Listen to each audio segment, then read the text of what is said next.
ازيكم عاملين ايه؟ النهارده هنعمل وصفه حلوه قوي، تكه صغيره قوي. رز بالشعريه بحاجه صغيره هتغير طعمه وتغير ريحته وخليه روعه.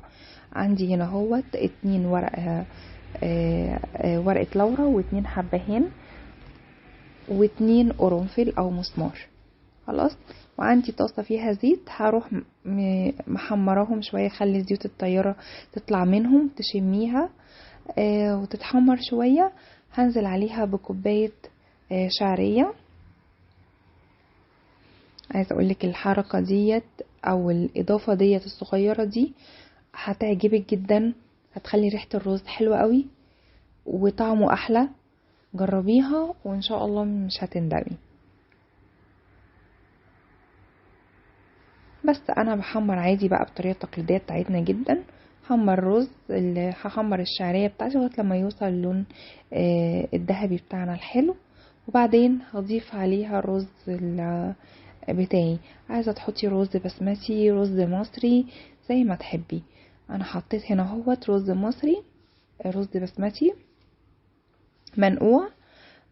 طبعا الرز المصري ما بيتنقعش. بس هي دي التكه الصغيره خالص اللي هتفرق معاكي في طعم وريحه الرز. هيعجبك قوي. طبعا بتملحيه وتشتغلي عادي الرز بتاعنا بالطريقه بتاعتنا خالص التقليديه، وتحطي الميه السخنه طبعا بتغلي. بس دي وصفه حلوه قوي وتركه حلوه قوي، هتعجبك قوي.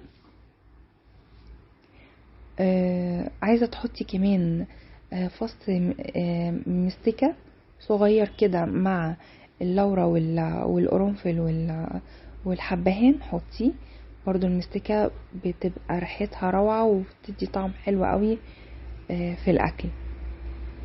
بس كده، دي تركه صغنونه خالص هتفرق معاكي قوي وتغيير. جربيها ومش هتندمي ان شاء الله. بس سبت الرز بتاعي يتشرب زي ما انت شايفه كده، بصي مفلفل ومفرفر جميل اهو.